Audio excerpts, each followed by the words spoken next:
Hello and welcome. So, today we're going to be stepping into a conversation that perhaps has been calling to you.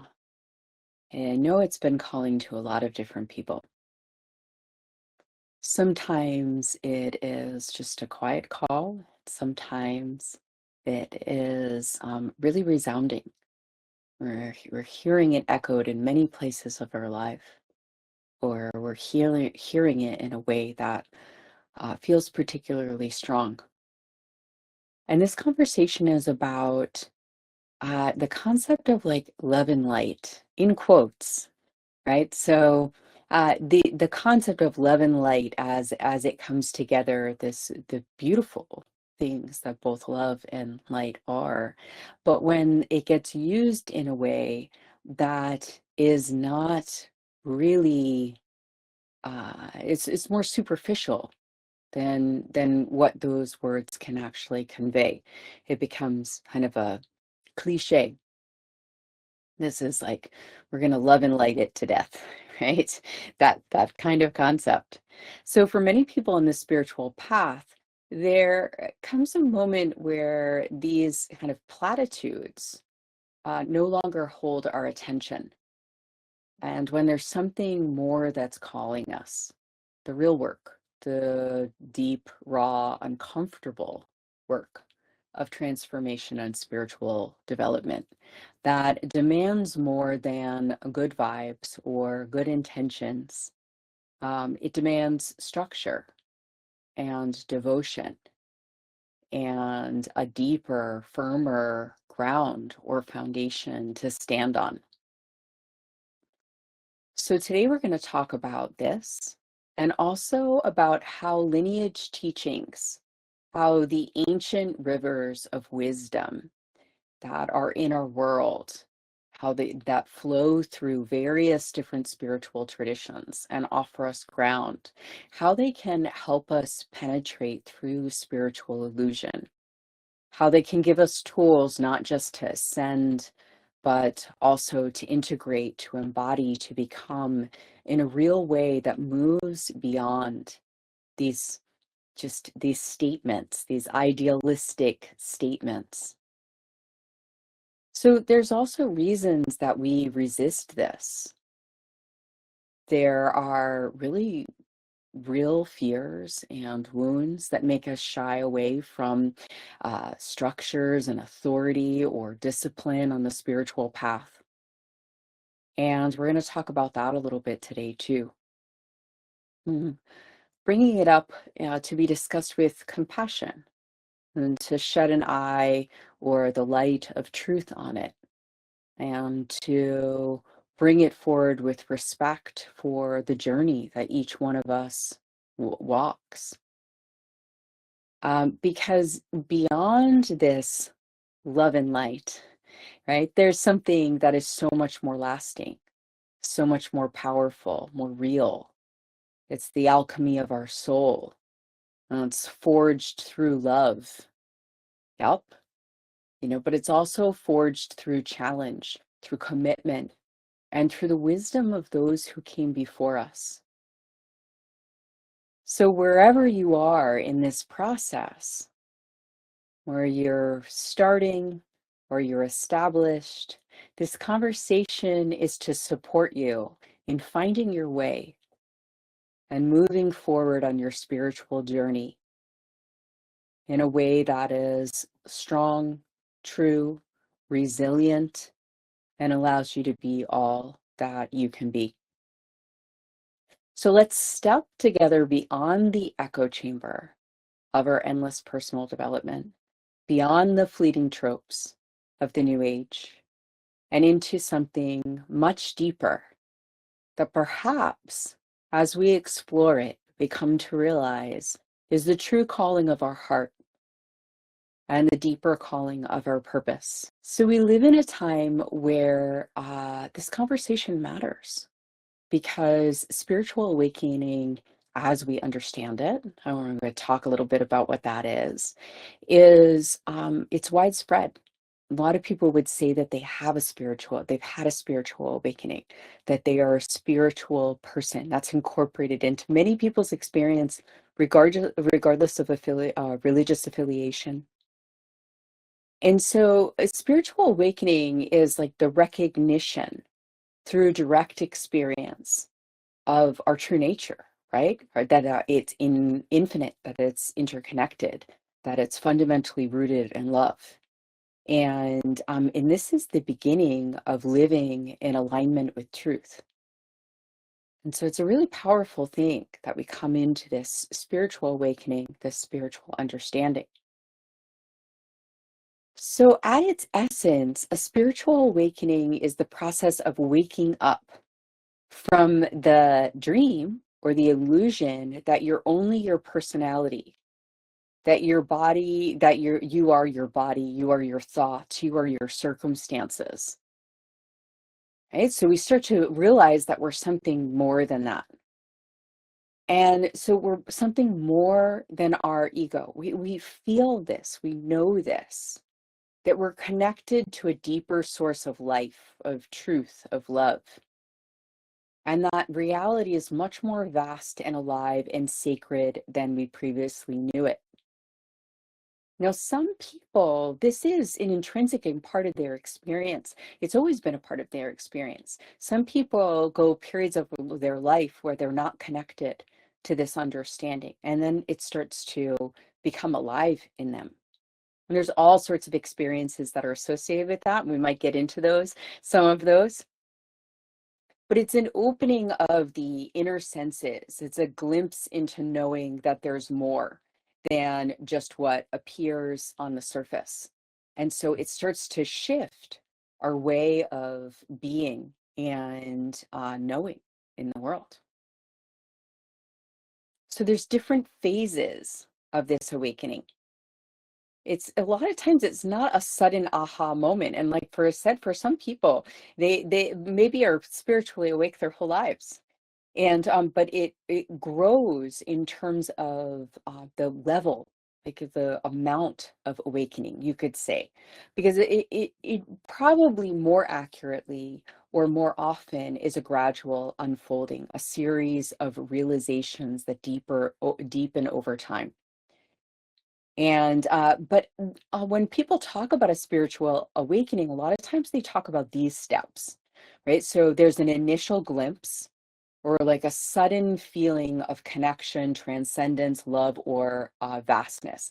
There's something that brings them into an understanding that there is more. And then oftentimes there's a period of disillusionment. So they realize that their old belief systems, the roles, all of that kind of thing, it doesn't really work for them. It doesn't really satisfy them or explain life. Or sometimes people are frustrated because they lose sight of that initial glimpse of spirituality, and they wonder like how to reconcile themselves now in life. Like I saw that reality, and how do I make sense of this? And then some people see that reality and they say, oh, what I've been doing no longer makes sense, I need to change that. And then after that, or is usually a deepening of practice. So the person begins to seek greater truth. And they'll also do that through meditation, prayer, study, service, devotion, something like that. They start pursuing a deeper understanding of truth and then slowly integrating that over time, gradually starting to embody their insights into everyday life. You know, not just understanding them intellectually, but actually living them in their fullness. So, very often, challenge and crisis are a part of awakening. And this is because the old self has to make space for the new awareness. So, the challenge and the crisis happen because the old self has to crumble and to make space for the new awareness. And so in this, sometimes people are very disrupted in their life because they're trying to figure out who they are now that like everything has changed. so to speak. So there's a lot of things that we can do to assist people across and through this process. And that's a big part of what I do overall in my work. So one of the things that we're exploring today specifically is how lineage teachings provide missing pieces. And so they might, in fact, be the missing ingredient for many people.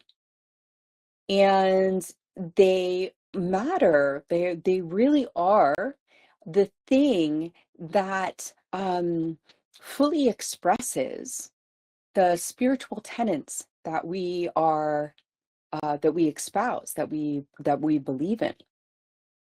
So we learn, or we can see by engaging with lineage teachings how they actually help in a deeper explication of the things that we have come to know. And when we start to see that, then the whole world of understanding, study, and possibility can open up. So for myself, right, I studied for many years on gathering information about various different transit traditions that started very young for me, actually around 15 years old.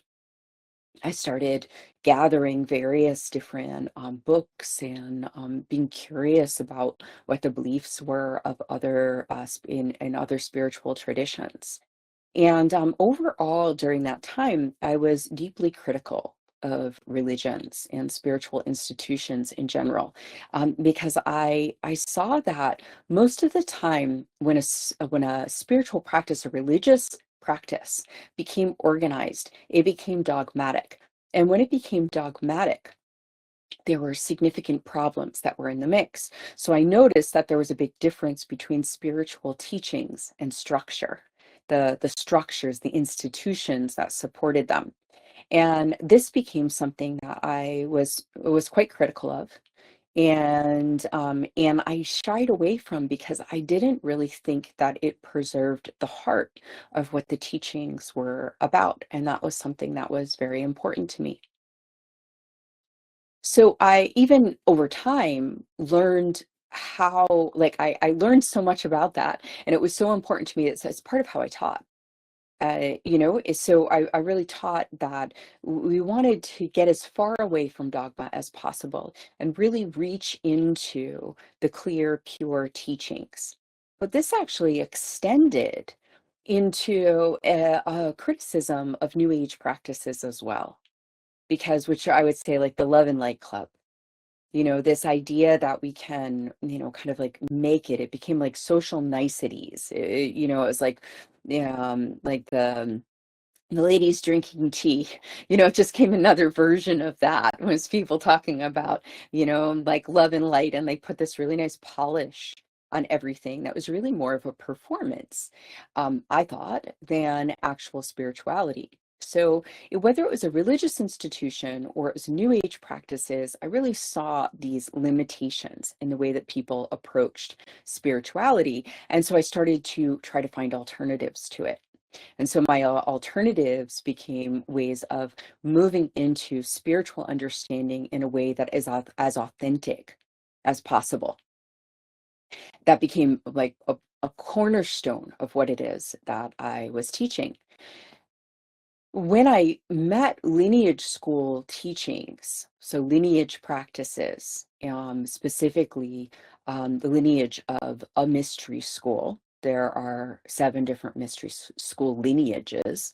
So as I met an official mystery school lineage, uh, I started to I initially resisted it.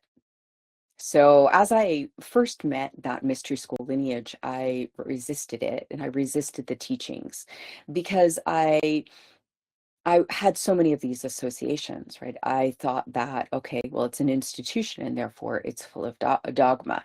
And the best thing that I can do actually is to, preserve this line of study of authenticity, to try to penetrate the heart of what is really true and real in terms of spiritual development.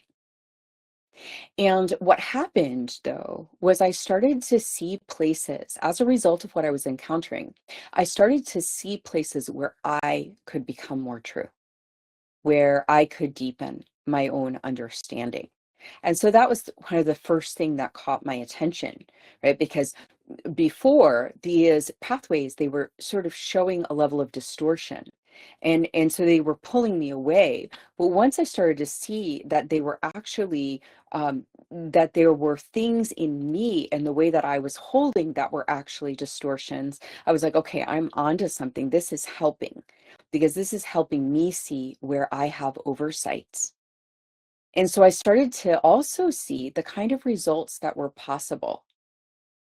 So I started to see what could actually be shifted. And as a result of using what it was that I was learning, so I saw the results. That's really important. It's really important, right? That we don't believe in the results, but we see the results. So these were the things that started to move me in the direction of studying more and more within a specific lineage.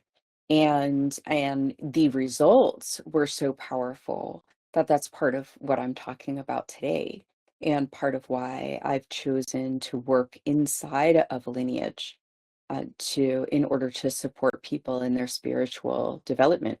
But it was a really huge process. I mean, that process is my entire life, essentially. I was in this process of development, and I'm still studying and refining and coming to understand how all of this works, and why it's of such benefit. But the results that I've seen so far, and the clarity that has been offered, and the type of understanding and what's possible, is so powerful that it's the best that I have been able to come across in terms of spiritual teachings. And that's what I use, the best of what I can find. So the limits of love and light, as you're saying. So I don't want to talk badly about love and light, because I use both of those terms to describe God, essentially, to describe spirit. And I think that they're very powerful, very terms, and accurate. And however, love and light, in quotes, is really this idealized version. And so in some ways it can offer hope and upliftment and beauty, and it like pulls us forward into this idea that things could be better. And there is absolutely nothing wrong with that. We need that kind of inspiration. But what happens is when that becomes like an overlay, essentially, and what's underneath it or around it is not actually in sync with love and light, then it actually creates a huge amount of delusion and heartbreak. And so people stop believing in how powerful both love and light can be, because that term gets that stuff gets kind of thrown around so much that it loses its truth, and it becomes associated with, like I said, the ladies drinking tea. It becomes associated with just sort of this social talk in a certain type of environment. So people say certain types of things, not because they know them or understand them, or want to know them or understand them, but because they're sort of like the thing to say, and it gets stopped there. So it becomes very superficial. It becomes a very superficial form of spirituality. So there's some damage that's done in the mix when we get kind of too get caught up in that, and maybe a less helpful way. So the good part about this is that, as I was saying before, in some ways, like love and light can be like a representative of our first glimpse. It can be that thing that cracks through our shell, the spiritual awakening, where we recognize that these are actually things in our world that we can access, that we can foster, that we can develop, that we can be in relationship with, that are a part of us. And so when we have that, we can start to uh, move in the direction of what is good. So all of that's great, right? So, but unfortunately, the other side, I was talking about the other side of how it creates distortion. Sometimes part of that distortion is it bypasses real emotional work. So that again, it becomes an expression that's said, like everything's nice, or it's all one, or, love you, brother, or whatever it is that gets said, that really is a way of not acknowledging what the deeper need is, or the deeper understanding is. And so that in that way, it can sort of move us around or away from true transformation. And it can also give this people an idea that if they're spiritual, it's this idealized experience where it's pain-free, it's joyous all the time, it's all of these things. And while there's a way that spiritual transformation allows us to live in higher capacities, which there is not the same type of suffering that there is in some other types of experience, they don't fully remove the difficulty of this experience. So a really good example of that is that if you look at Jesus, so Jesus was a very advanced being, right? But to say that in his advancement, he wasn't challenged in his own personal life, or that made, hanging on the cross an easy experience, I think that is a little overdone, because we still face the challenges of life. We just have more resilience and ability to do so. So one of the ways like the love and light crowd might handle something is they might like shame or diminish a person for not being positive enough. And maybe there is room to grow in terms of being positive, but maybe there is also an honesty that is with like what it is that is coming through, and that needs to be acknowledged. So we don't, for example, deny the pain of losing someone close to you. We don't deny that by just like using spiritual terms to overlay it. But people do things like that. And so that can be a bit of a deficit when we start to get too caught up in these idealized forms of spirituality, and we lose sight of the more developed perspective, which means that we see all of the parts of the journey and we become more resilient and more capable of handling those, and more capable of creating what it is that we want in our day-to-day life. So the light and love is often associated with like the New Age movement. And there's a lot of beliefs that hold that in place.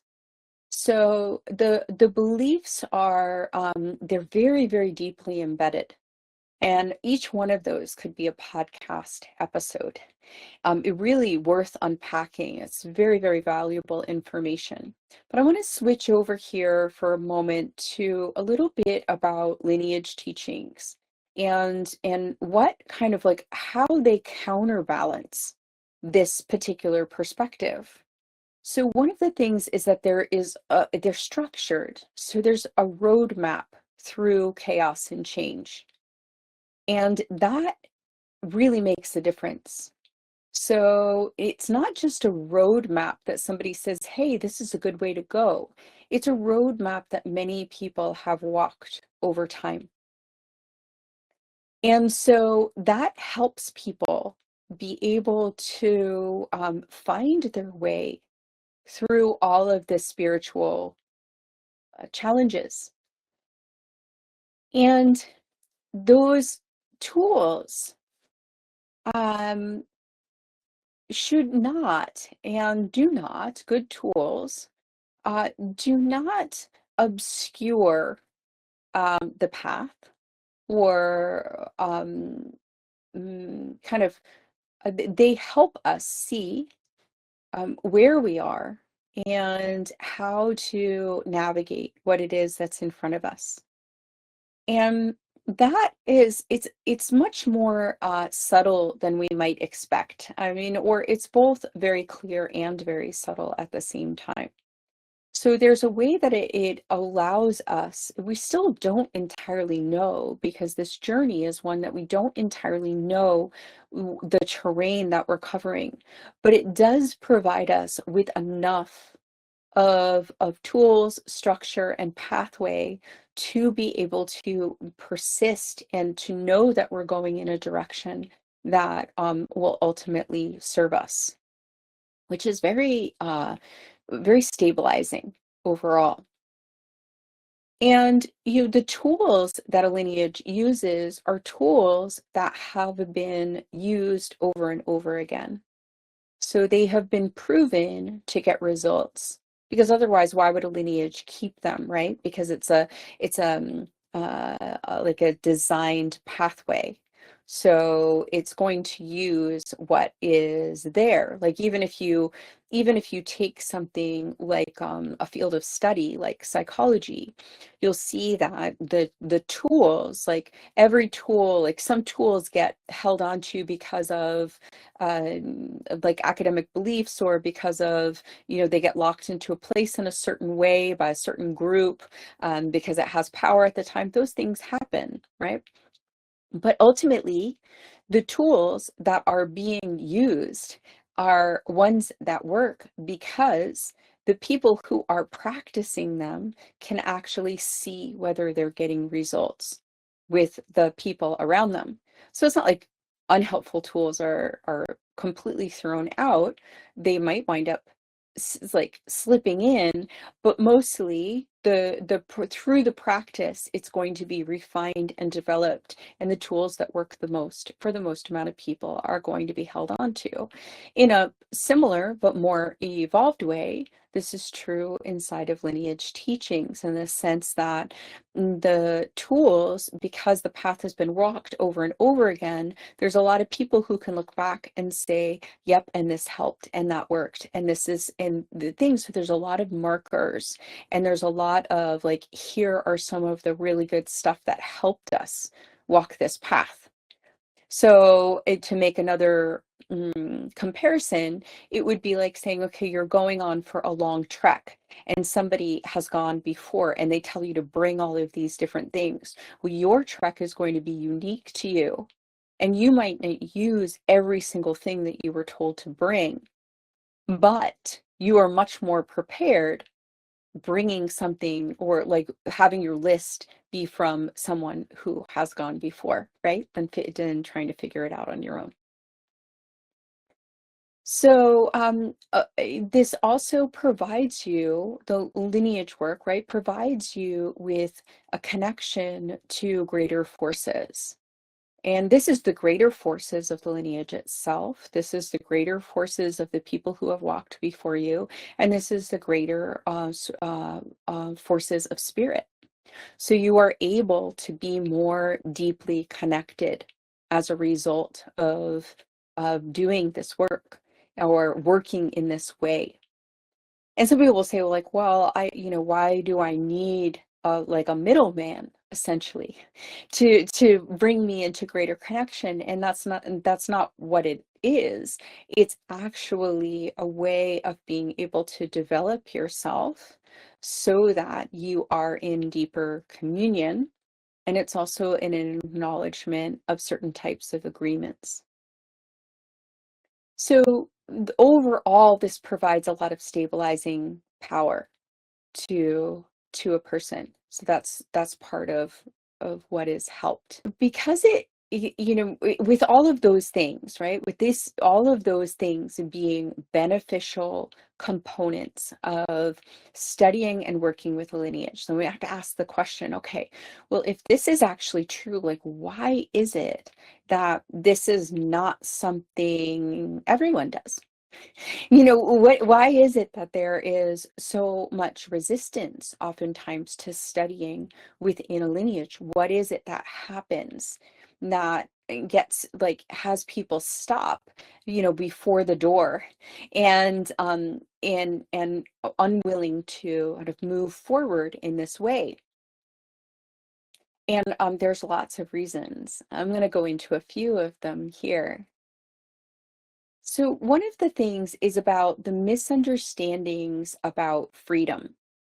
So, a lot of people associate the study with a lineage with a loss of autonomy. So, they have a fear that um, the connection to a particular lineage is going to result in their being compromised in some way. So this is very interesting because in some ways, in order to bring ourselves into alignment, we have to shift our perspective so that we are more in alignment. And in that way, it can feel a little bit like a loss of autonomy. And but the place where that brings us out of alignment with our true self or our highest spiritual calling, that's the place that I would really check or question, because there is nothing in terms of a deep spiritual teaching that should bring you out of deeper alignment. What people often confuse is that deeper alignment with their egoic or their personality desires. So their personality desires might be challenged, and therefore, they are thinking about it as a loss of autonomy or freedom. But when we start to look at it more comprehensively, we can see that really it's the personality layers that are being challenged, not the deeper connection to spirit. That should actually be more refined, but it takes us a little bit to see that. So true lineages are going to free us from that egoic illusion. They're not imprisoning us in a way of doing things. They're actually liberating the deep self so that we can come more into relationship with spirit. But most of us, even who have had spiritual awakenings, are still in very much in like we still very much think we're still very much focused in our personality. So even though we might have this spiritual movement happening inside of us, we still haven't fully anchored our perspective, our awareness, our consciousness in the spiritual. And so we're operating still from the personality layer, but we don't necessarily know that. And that's one of the kind of like tripping points, the challenge points in development, in spiritual development, is because there's a certain point where we kind of think we've got it, but we're actually still operating a lot from the personality. And this is where lineage and teachers can really help us move beyond. So, another reason that people resist is that they have negative experiences with authority overall. So, they might have been wounded by religions, by their family systems, by some kind of organization that they believe that something that they are has been rejected by these systems, or they have actually been hurt inside of some kind of group or organization. And so this leaves them feeling frightened to come into an organization. And I would even add to that sometimes that includes like harm to the self, but also harm to what one believes. So in my story, as I was talking about, really looking at what I loved about the heart of spirituality, and then seeing how that was treated inside of institutions, I became wary of them. So that negative experience with authority was actually how that authority treated what I loved the most.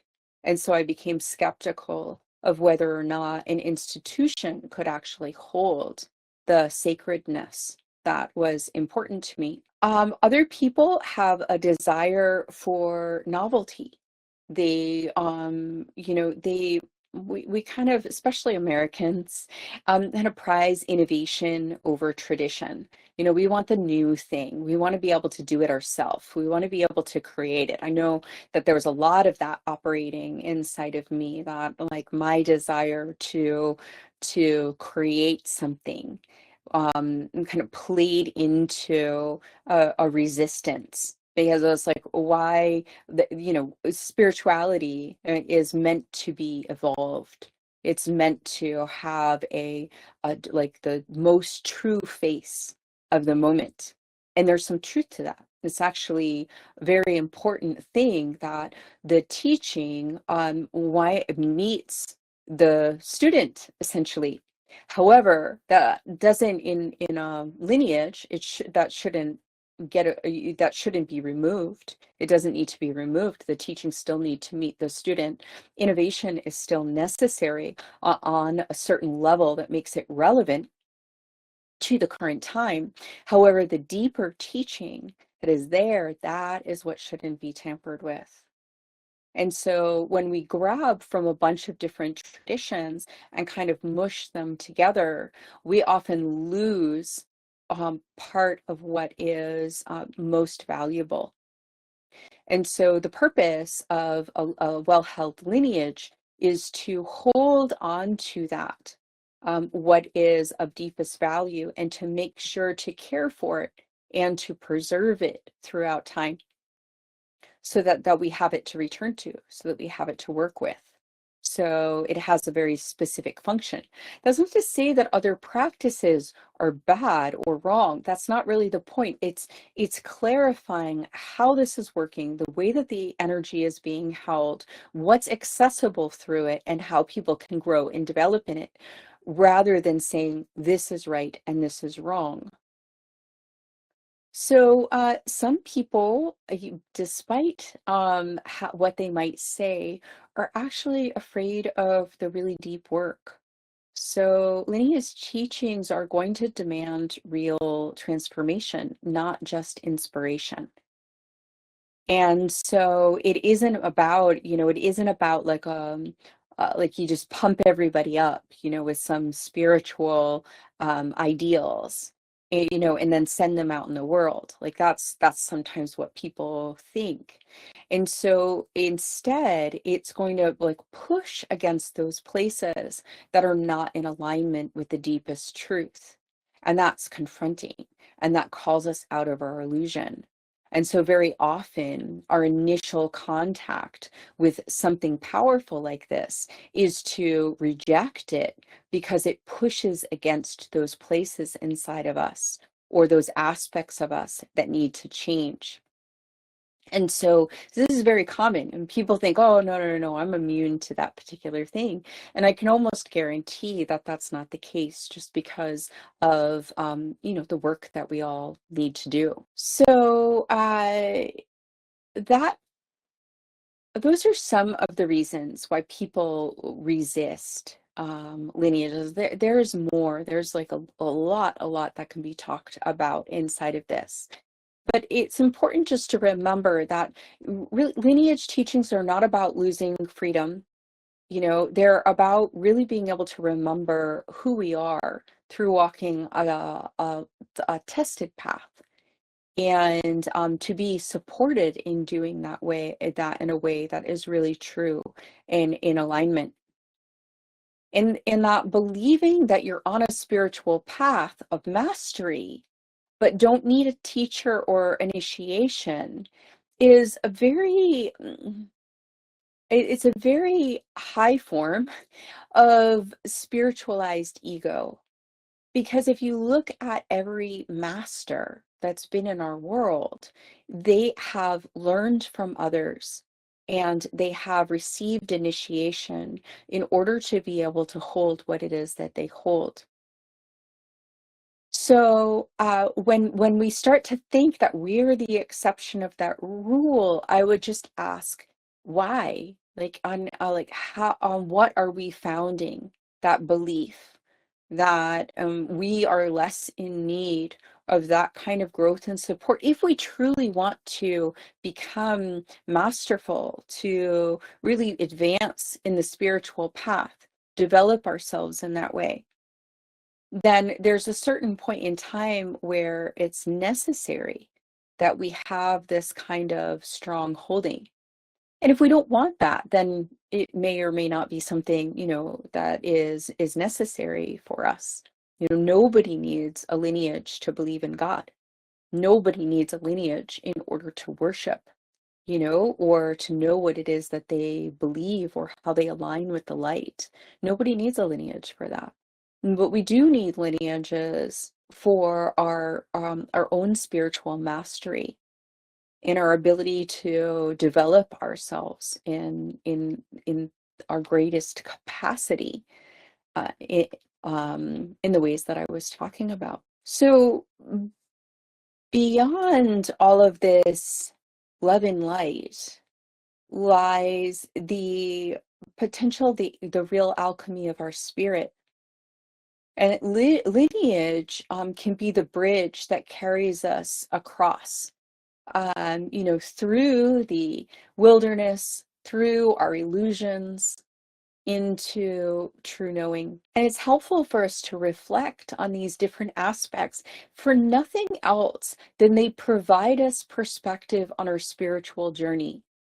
We don't need to believe anything or feel like it's necessary to do something in order to be spiritual, or that if we make a choice that makes us not spiritual. Like I said, that peace lives inside of us. But there's things that we can learn about ourselves and our spiritual path through our relationship with lineage. And we can see certain aspects of our own development in that way. And so it is a very powerful way for those of you who are tired of the trope of love and light, and are looking for something more. It's a very powerful way to begin to step into something much deeper. And so overall, spiritual growth is not about bypassing pain. It's not about floating above life or untouched or untouchable. It's about rooting deeper into the truth. Even when that truth is really raw, or when it humbles us, or when it breaks us open, or it shatters our perspective of the way that we thought that things should be. So we move beyond the love and light cliche, and beyond that lies something really extraordinary. There's a fierceness and this tender courage, a willingness to stay awake, to stay human, to keep walking, a real connection to God and spirit, and the deep goodness that persists eternally. And the lineage helps to hold all of these things, the wisdom carried through generations. It's not chains to bind us. It's actually a bridge to carry us through. And so it reminds us that we're part of something bigger, something really sacred. And it shows us that freedom comes from not escaping discipline, but aligning with deeper truth. And it helps us build the strength, not just to see the divine, but to live it. So we can plant our feet firmly on the path, regardless of where we are right now. And that path is holy. And no matter how imperfect it seems, it is holy. So you can take whatever it is that calls to you today, whatever lands today, and leave the rest. And it's really just about staying open and staying true to yourself. And to continue to answer that call that pulls you forward. And this is an opportunity to recognize the distraction of the love and light. the distraction of this like socialized, superficial spirituality, and recognize that there are opportunities for much deeper contact to be made. Things that bring you into deeper contact with yourself, deeper contact with God, and allow you to expand more fully into your purpose. And that those are there for the choosing. They're there, they're available to you whenever you want them. I'm just going to answer a couple questions before we wrap up for today. Oh, this is a good one. I'll try to answer it. How do I tell the difference between healthy questioning of tradition and a fear that's holding me back from deeper work? So this is really good because I think it's really important to question things.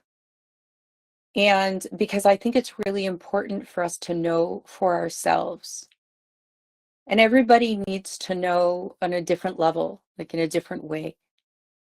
But the asking questions about something is just that. It's that like, hey, I don't understand that. That doesn't make sense to me. I'm not certain about that. I don't have enough information about it. I need to know more. Those are signs that we're questioning something, right? Resistance comes from a place of where we can feel that we're fighting with something, that maybe we feel a pull forward and a pushback at the same time, that we put something down, we need to criticize something or make it wrong or bad, or we need to pretend we're not making it wrong and bad, but we're actually making it wrong and bad. There's, we get clever. And so those things are usually signs that there's something we're not willing to look at. There's something we're not willing to be in, full awareness of. And that all we have to do is just be like, open the door, because if something's truly not right for us, it's just not right for us. We can just say, no, thank you. Like, I don't want any ice cream today. Thank you. It's not we don't feel a resistance. We're not fighting. I don't have to say, ice cream never should have been created. It's really bad. I can simply say, it's not for me. That's not something that I want. It could be it's not something I want right now, or it could be it's not something that I want. So resistance usually comes with somehow making either ourselves or something else wrong, or like a push-pull that we feel inside of ourselves. And sometimes, like for me, like that showed up as like, even though there was like a debate, I was having a debate and I was like arguing different sides of things to try to come into an understanding of it. And there was some healthy questioning in that, and there was some resistance in that.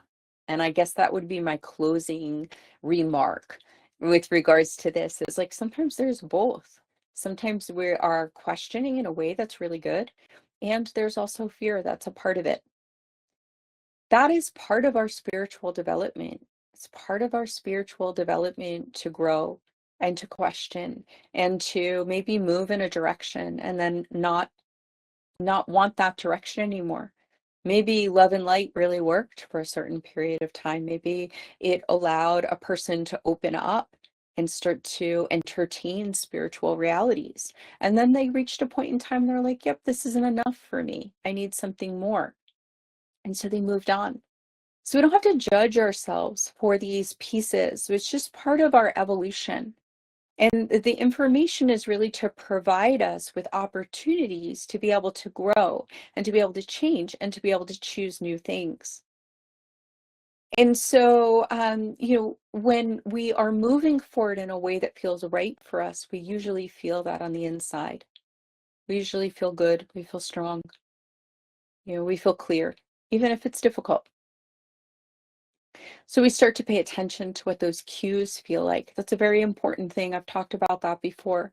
We start to feel what it's like to know when we're like we're moving in the right direction, or when we're fighting something that would ultimately be good for us, but it takes a little while to pick up those cues and to really know how to do that. And ooh, here's another good one. Um, can I honor multiple spiritual traditions without disrespecting them, or do I need to choose just one path? So this is a very good question. And it's not as simple to answer as I might like.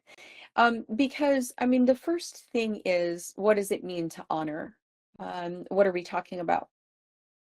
So, honoring any kind of spiritual tradition, as in treating it with respect and being in relationship in a way that is honoring, is a good thing, whether or not it's something that you practice or not. I believe that this question is referring to, like, is it okay for me to practice from more than one spiritual tradition? And what I would say to that is that at a certain point, many people find themselves drawn in multiple different directions. I'm incredibly grateful for my studies in many different spiritual traditions. They all inform my understanding, and it hasn't stopped. I'm still curious about many different ways of approaching spirituality and spiritual understanding. However, there's a certain point where you can only go so far without focusing. And that's true of everything. Meaning that if I am an artist and I paint and I do sculpture and I do woodworking and I also um, do mosaics, then that's wonderful. And all of those things can be part of my process. But if I want to become masterful at something, or I want to really, really dive into it, there's a point where choosing one thing to focus on is actually advantageous to me. So it's not so much like, do I need to do this because it's respectful or not respectful, but more that the choosing allows me to pursue it and really understand it in a deep way. And I don't think that that needs to mean the exclusion of all other ways of doing things. So that I think, like, it is an exploration and an expression of where and how you are unfolding and how you would like to develop yourself. And then there's an opportunity to choose something that feels right for you. See if I can do one more before we go. Okay. Can you talk a little bit about when being part of a lineage gave you strength and that maybe pure positivity couldn't? Yes, for sure. Great. So, a lot of pure positivity winds up being of the mind, and it is helpful for us to be able to focus our mind in a way that is positive, because that is actually a tool to be able to refocus our mind in a way that's positive so that we can get the most out of a situation, understand how to navigate it the best, feel good, all of those different things, right? So it's an important piece. However, the mind, just getting our brain to think a certain way, doesn't necessarily result in change in our overall life. For example, we also need to take actions that are helpful. And then there is our energetic system. So the main way that I would say lineage teachings, initiation, healings, all of those different things, the studies help, is that they bring in mm, they support energetic development. So the energetic bodies are getting stronger and more developed. So that actually allows for a different way of interacting with the world. And then the intellectual component, the knowledge-based component, is that the tools are not as like blanket. In other words, it's not like just think positive or it's all good, man, or whatever it is. It's like it's not that kind of thing. It's actually the knowledge base is structured in a way that allows for a deeper understanding of foundational principles that allow us to navigate the world differently. So our energetic body is working differently, and we are actually able to work more skillfully and adeptly with our mind in order to navigate what it is that we are experiencing side of life. So those are two very significant differences than just simply positive thinking or like the idea of the moment. Okay, so before we close for today, I would just like to read a little something, a little bit of a blessing. So may you walk gently through the shadows with the courage to meet what is real.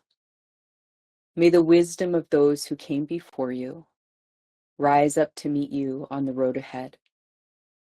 May you remember the deeper love beyond the distractions, beyond the illusion, the love that stays, that holds, that transforms, the love that has been held and cared for throughout time so that it can lead us home. Blessings for your day. I look forward to seeing you next time on Roar of Love.